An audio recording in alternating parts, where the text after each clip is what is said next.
somos Brückenbauer, somos Puentes, un programa de podcast que visibiliza las historias de los expertos retornados pertenecientes al programa PMD, Programa de Migración y Diáspora de la Agencia Alemana para la Cooperación y el Desarrollo GIZ.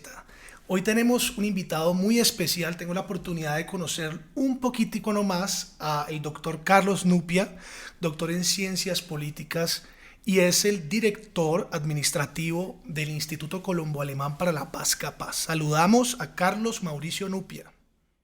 Hola Samuel, ¿cómo estás? Hola Juan Camilo, muchas gracias por la invitación, contento de estar acá. Nosotros también contentos de que nos puedas acompañar en este podcast y que podamos conocer un poco detrás de la historia de Carlos Nupia. Quisiéramos comenzar con esta pregunta, Carlos. ¿Cómo comienza esa relación con Alemania? Esa es una buena pregunta. Por ahí cuando tengo que hacer charlas a veces de internacionalización de la educación superior, que es como en el área en el que me muevo, una vez dije, tengo que explicar por qué Alemania, y no me lo van a creer, pero mi primera relación con Alemania clarísima viene del Mundial de Argentina de 1978. Ustedes ni habían nacido. Y ahí yo ya estaba empezando a seguir a Alemania, no solo por el equipo, sino porque un amigo de mi papá se fue para Alemania a estudiar. Y no sé por qué eso se me quedó tan grabado. Pero luego ya con el tiempo dio muchas vueltas y en realidad cuando yo quería hacerme mi doctorado, en realidad ni estaba pensando en hacer un doctorado, quería irme a Estados Unidos a un programa que había una beca más para profesionales que querían hacer, digamos, un proyecto individual y quise aplicar a eso y en el camino siempre he tenido buenas relaciones con las distintas agencias de cooperación, porque he trabajado toda la vida en eso. Y mi gran amigo Arpe Caspari, que era el representante del DAD en ese momento acá en Colombia, el lector, porque no había representación del DAD como hoy, era el lector del DAD, me dijo, ve, ¿por qué no aplicas a una beca a Alemania? Y empecé a mirarlo y así fue. Ahí llegué a Alemania a hacer mi doctorado con un proyecto que se fue convirtiendo poco a poco en una tesis doctoral. Queremos conocer en palabras o en recuerdos de Carlos Nupia cómo fue ese Berlín al que llegaste y cuáles fueron esas primeras sensaciones. Bueno, yo había estado en Berlín por primera vez como en el 2006 en una visita precisamente de directores de relaciones internacionales invitada por el DAD y esa vez pues me pareció alucinante, sobre todo por la historia que está contenida allí y básicamente ese recuerdo de la Guerra Fría que por lo menos para mi generación marcó mucho, ¿no? Uno creció viendo la rivalidad Estados Unidos-Rusia como algo supremamente enraizado en la cultura. Entonces llegar a Berlín y entender todo ese fenómeno que allí se resume en una sola ciudad fue en realidad impactante. Y lo otro fue que tengo un gran recuerdo del Checkpoint Charlie, que es un sitio donde precisamente se resume, ese era uno de los puntos que conectaba Berlín del Este con Berlín del Oeste, y que quise volver allí en ese paseo corto y me perdí. Entonces no pude volver, pero el cuento es que todo Berlín es un misterio, es para mí en el recuerdo que tengo, que es bastante ficcional, es una novela de espías, es amores prohibidos, es cultura por doquier, y los recuerdos, realmente lo que confirmé la primera vez que estuve fue eso. Ahora, después volví en el 2008 para empezar el doctorado, no, en el 2009, y allí empecé a descubrir otra ciudad, menos la típica que descubren los turistas, sino un poquito más la que descubren los estudiantes, a descubrir los distintos distritos, Kreuzberg, que era algo obligado para cualquier estudiante de doctorado o de maestría o lo que fuera, y, y las inmediaciones, ¿no? Digamos, una ciudad que además está pegada a muchas otras, digamos, pequeñas ciudades, si se quiere, pero también barrios, digamos, que están afuera, en una combinación muy especial con el medio ambiente, con los lagos, con los árboles, que la puedes ver en invierno, que la puedes ver en verano. Entonces, sí, creo que la gocé bastante, la gocé bastante. Cuéntanos por favor, Carlos, un poquito de esa vida social. ¿Hiciste amigos? Sabemos que en Berlín no se habla de pronto, no es necesario hablar alemán, pero ¿con qué alemán llegabas? No, bueno, no, cuando ya llegué a Berlín ya había hecho, ya para el doctorado, digamos, ya había hecho un curso de alemán de 2 meses intensivo. En realidad era de 6, yo por cuestiones familiares no pude llegar allí a hacer los 6 y hice 2 nomás, y entonces llegué con un alemán muy precario, pero en realidad también llegué a un sitio que se llama el Instituto de Estudios Latinoamericanos, el ELAI, en la Universidad Libre de Berlín, y allí es como una familia latinoamericana. Yo creo que eso es de cierta manera algo que no le favorece a uno mucho para seguir con el idioma cultivándolo, aunque uno puede tener y asistir a coloquios o ir a clases en alemán, pero generalmente tenemos clases en español, en inglés en algunas ocasiones. Entonces, digamos que no era necesario el idioma para la vida social menos, porque también uno sale a muchos sitios y digamos que la gente te va a entender en inglés sin ningún problema. Una ciudad muy cosmopolita, una ciudad diferente, por supuesto, a las ciudades, a otras ciudades de Alemania. Cada ciudad es muy diferente, pero en realidad es que Berlín es tan cosmopolita que reúne tantas culturas, tantas personas, que uno pues realmente la pasa muy bien.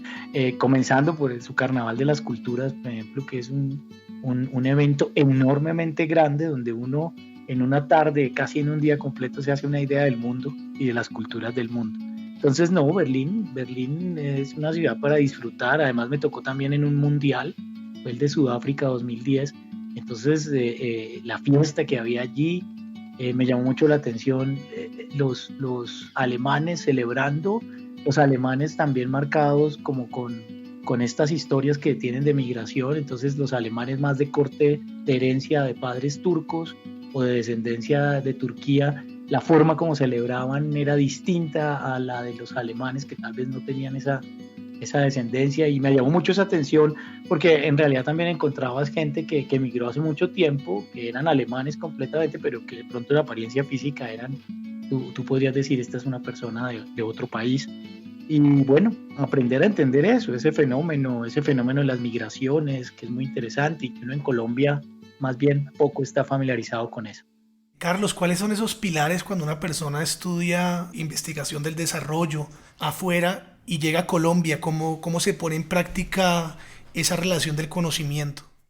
No, pues yo creo que el concepto de desarrollo, en realidad, como lo conocemos en la academia y en la economía particularmente, es el mismo. O sea, tú lo bebes de los mismos lados. De hecho, eh, digamos que me sorprendió ver allí también, especialmente en Bonn, que fue donde estuve en un centro de estudios para el desarrollo, ver también que se discutían otras posturas no tan mainstream, no tan, digamos, que aparecen tradicionalmente en las revistas estas internacionales de investigación, o aparecen por otra corriente, digamos, y me sorprendió mucho ver algo de debate sobre estudios de coloniales, y toda una postura muy distinta que aquí en América Latina, digamos, tiene mucha acogida y en los países en vía de desarrollo especialmente.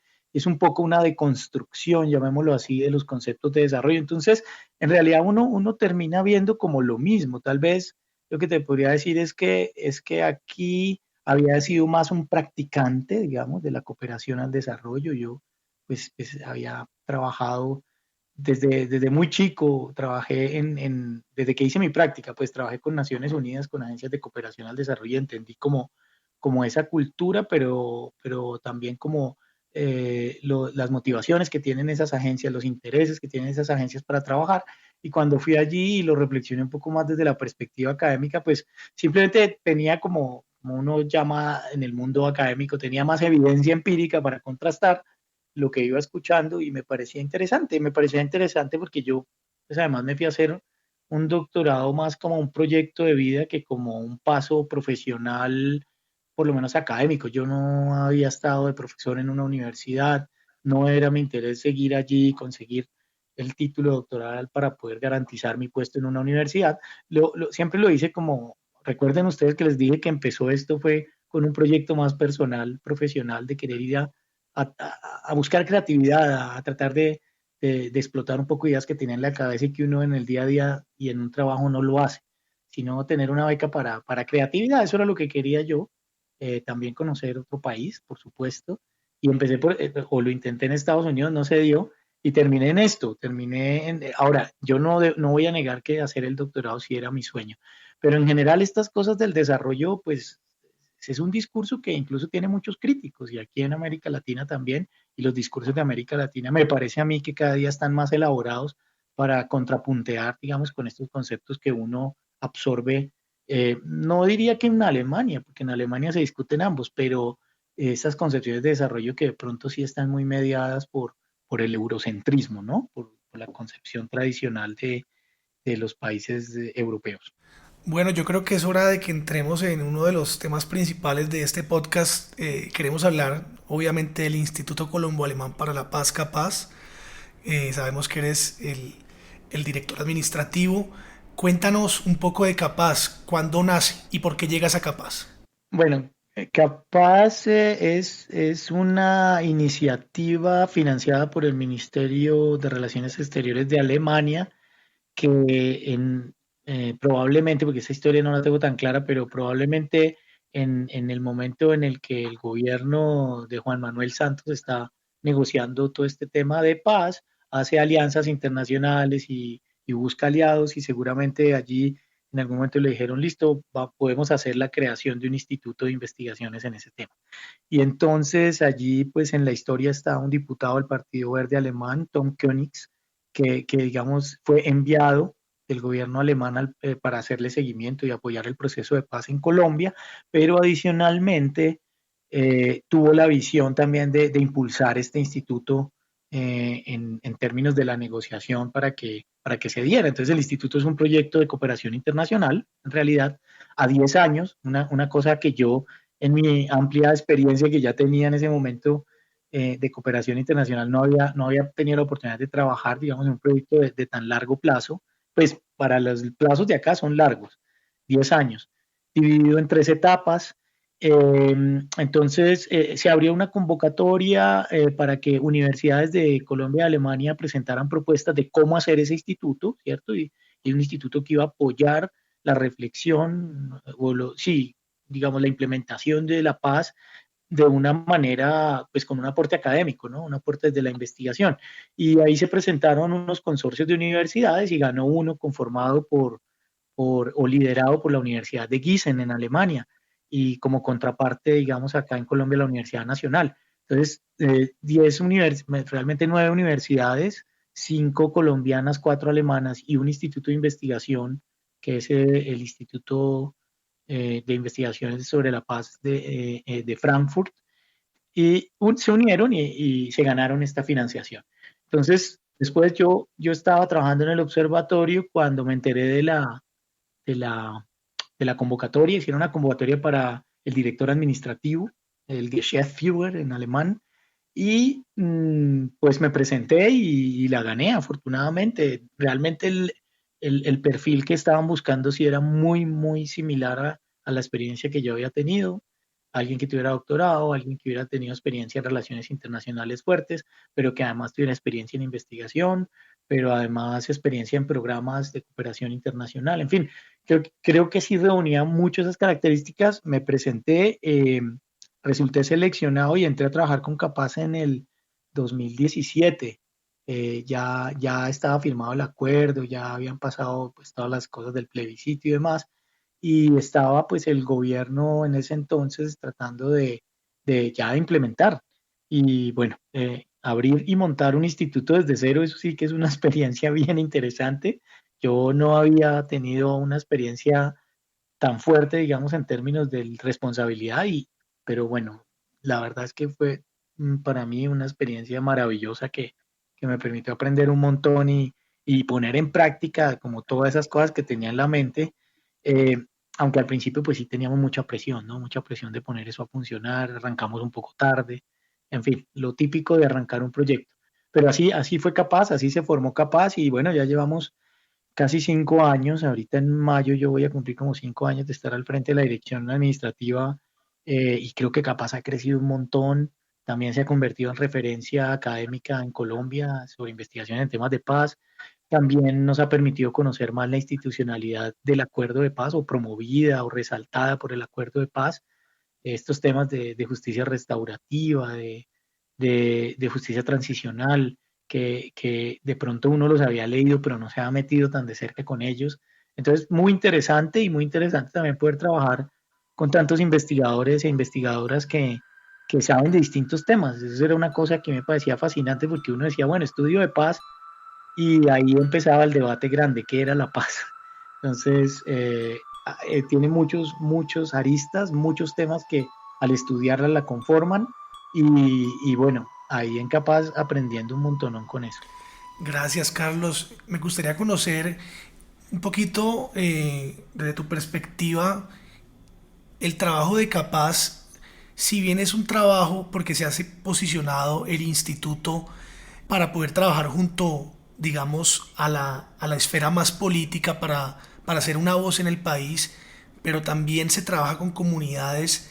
Me gustaría preguntarte justamente por ese posicionamiento. ¿Dónde crees que Capaz está haciendo la diferencia en este momento para ser una voz que puede ser un referente en torno a la construcción de paz en Colombia?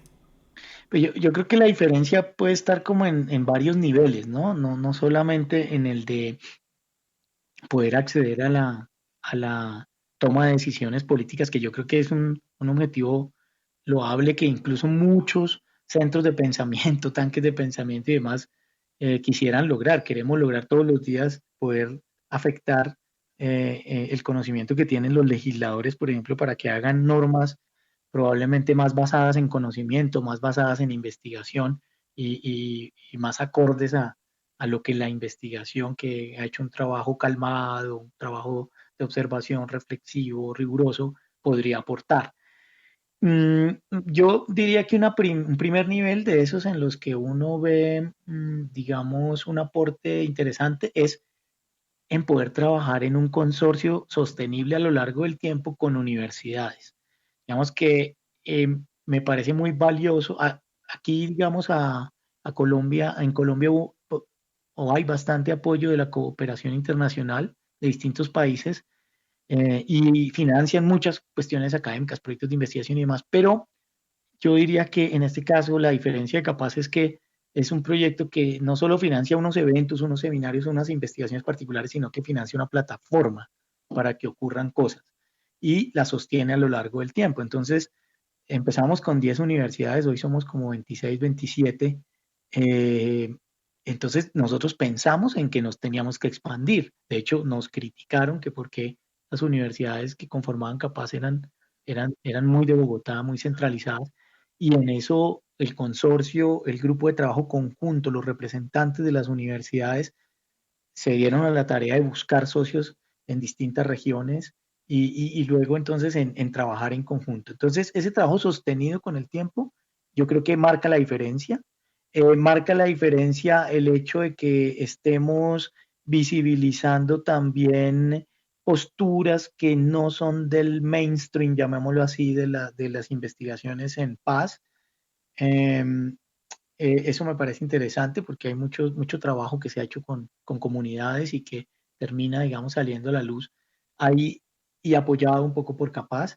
Marca la diferencia el hecho de que esto sí que es importante. Yo trabajo un tema que se llama diplomacia científica y cuando trato de explicar Capaz desde esa perspectiva, digo, es que a nosotros también nos tocó montarnos en un tren interesante porque pues tiene una financiación del gobierno alemán, del Ministerio de Relaciones Exteriores, y eso de por sí ya marca una pauta de visibilidad grande. Entonces hay que aprovechar esa visibilidad. A Capaz han venido los ministros de Relaciones Exteriores de Alemania, estuvo aquí Heiko Maas, el anterior, digamos, ministro de Relaciones Exteriores, y estuvo también el presidente de Alemania, ¿no? El señor Steinmeier. Entonces, digamos que eso te marca también un grado de visibilidad alto que uno tiene que aprovechar y que en comunicaciones uno aprovecha y que también aprovecha para poder, digamos, ganar visibilidad, pero que entonces que lo que diga el instituto ya en sus documentos, en sus actividades y demás, sea tenido en cuenta. Y por último, resaltaría el trabajo de apoyo en las instituciones del acuerdo, particular hacia la Comisión de Esclarecimiento de la Verdad y la Jurisdicción Especial para la Paz. Capaz ha logrado un nicho interesante con esas dos instituciones. Tal vez con otras también, pero especialmente con ellas dos, Y de los momentos más emocionantes quizás que narran mis colegas que están más de cerca en eso, es el haber logrado apoyar a grupos que lograron terminar sus informes digamos, donde narraban, digamos, su versión de los hechos, y son informes que sirven para toma de decisiones de la Jurisdicción Especial para la Paz, cuando analiza los casos, digamos. Entonces, las entregas de informes de colectivos de mujeres, de toda esta sociedad civil de las que les hablaba antes, nosotros logramos hacer un apoyo, más instituciones lo están haciendo, no me cabe la menor duda, pero digamos, nosotros lo hicimos con esa perspectiva académica, con una perspectiva también de trabajar con profesores universitarios que estaban apoyando y se volcaron a apoyar la realización de informes muy completos, muy complejos para que las víctimas pudieran presentar ante la JEP. Eso me parece uno de los valores importantes. Carlos, en una sociedad polarizada como la colombiana, donde hay muchas veces discursos del odio que toman protagonismo en los medios, existe una narrativa muchas veces y una contranarrativa eh, acerca de una visión de país. Nos gustaría saber si tú miras desde una perspectiva positiva lo que pueda pasar con Colombia o lo ves con una mirada más crítica y crees que estos discursos del odio y esta polarización en la que vivimos puede seguir perpetuada. No, pues sin duda esos discursos del odio sí son realmente fuertes y en mi concepto no llevan a ningún lado, ¿no? Llevan a desinformación.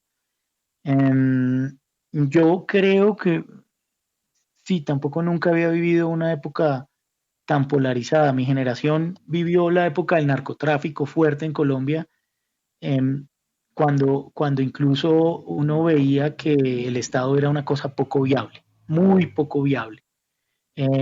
Cuando uno veía que el narcotráfico tenía cercado al Estado, tenía infiltrado todos los organismos y demás. Después uno tuvo la sensación de que eso se calmó con la muerte de Escobar y que el país empezó a tomar una senda de institucionalización fuerte y obviamente a eso contribuyó también la Constitución y demás. Y parecía que hubiera un nuevo aire, pero las cosas se transforman y todo este problema del narcotráfico se transformó, pasó de ser un problema de gran figuración de capos como Escobar que digamos tenían alto protagonismo y centralización a muchos capos que hacen un trabajo más callado y aún, y aún sigue ocurriendo. Entonces uno dice, uno no, digamos, uno no se puede engañar con eso y en ese sentido ser optimista es difícil, pero no porque el narcotráfico, digamos, sea un problema que no se pueda probar por otros medios, el resolverlo, pero sí porque sí se genera una cultura no solo del odio, sino además de lo ilegal, del atajo, de a toda hora hacerlo todo por la forma menos ética posible y eso sí me preocupa. Y pues obviamente allí viene el tema del odio, porque entonces después de todo esto que te dije, en esta época estamos viviendo algo como que uno no puede hablar ni con la familia de política a veces porque en realidad se generan esas pasiones. Yo siento que las pasiones terminan fregando a las familias y a la población en general y a los políticos y a los que toman el poder al final después con todas las alianzas y con ese famoso término de que la política es dinámica, terminan dándose alianzas que uno no se hubiera imaginado y uno terminó peleado con la familia y los que generaron la pelea no están peleados, resultaron en alianza. Entonces es difícil ser optimista en ese escenario, pero por otro lado, tampoco es que haya fórmulas para resolver el tema, digamos, si alguien creyó que el tema de la Guerra Fría lo resolvimos con la caída del muro de Berlín y, y sí, digamos, la disolución del comunismo de la antigua Unión Soviética, pues miren hoy en día. Entonces, esto es así, es una sociedad que se transforma, eh, los problemas se acumulan, van de un lado a otro, cambian y plantean nuevos desafíos, pero entonces lo que sí hay que estar es ahí para poder tener interpretación en el caso de los que trabajamos más en la perspectiva académica de los hechos y responder, adaptarse, responder. Tenemos desafíos grandes, como obviamente el agotamiento de los recursos naturales, cambio climático global, migraciones y demás, y no son los mismos no se deben trabajar con las mismas fórmulas de hace 20 años. Entonces hay que seguir y hay que buscar el camino, hay que complejizar Y pues no sé qué seas, o sea, hay que ser crítico, por supuesto, hay que ser muy crítico. Y eso va a servir, y ahí es donde yo creo que es lo que sirve la academia, ¿no? Aportando esas visiones críticas y hablando de cosas que a veces no se puede hablar, pero ahí también es un papel del periodismo importante, que es bien complicado en este país. Entonces sí, yo soy escéptico en algunas cosas, pero en otras me motiva, y me motiva mucho especialmente ver sociedad civil interesada, sociedad civil informada, sociedad civil crítica. Me interesa ese tema de la cultura política, la educación política ciudadana, si se le puede decir así. Creo que por ahí va el camino. Pues ha sido un placer hablar con el director administrativo del Instituto Colombo Alemán para la Paz, el doctor Carlos Nupia. Una charla muy amena donde aprendimos mucho. Carlos, te agradecemos por estar en Somos Brückenbauer, Somos Puentes, programa de la GIZ de podcast que visibiliza las historias de expertos retornados como Carlos que hacen la diferencia día a día, y quién más que Carlos en una posición tan importante también para poder gestar cambios para nuestro país. No, muchas gracias a ti, Samuel, a Juan por la invitación, y pues espero que estas reflexiones hayan servido para el objetivo de tender puentes. Así es, Carlos y amigos y amigas que nos están escuchando. En función de tejer puentes, Carlos, ¿qué le podemos decir a las personas que se están preparando en el exterior, en Alemania, en otras partes del mundo? ¿Qué les podemos decir de si regresar o no regresar? ¿Para qué regresar a Colombia? Pues yo creo que es que hay unas decisiones muy personales también, ¿no? A mí me molesta a veces un poco el discurso como, como emocional de regreso a Colombia, mi patria querida, porque digamos que sí, lo es, sí. Yo creo que uno no lo va a terminar negando, eso es muy difícil, pero también hay que ver que hay opciones de vida y que el mundo es grande y que uno desde donde esté podrá hacer algo, pero también tiene derecho a estar afuera y hacer una vida distinta de lo que hay acá. O sea, no necesariamente todo el mundo tiene que regresar y retornar a contribuir, pueden hacerlo desde afuera. Y yo creo que al final nadie olvida de dónde viene, y uno siempre al final, por allá muy adentro, tiene algo que le dice, lo voy a hacer porque soy colombiano o porque crecí en este entorno, ¿no? Eso de la identidad, que yo no soy experto en eso, pero digamos, hablo más desde la emocionalidad, y sí, de decir uno es colombiano, no es, no sé, de cierto partido, de cierta religión, de lo que sea, en la forma como crecimos nos marcó. Entonces, eso va a seguirlo marcando uno afuera. Es muy difícil borrarlo. Entonces, yo creo que cada uno sabrá en su momento cómo hacerlo.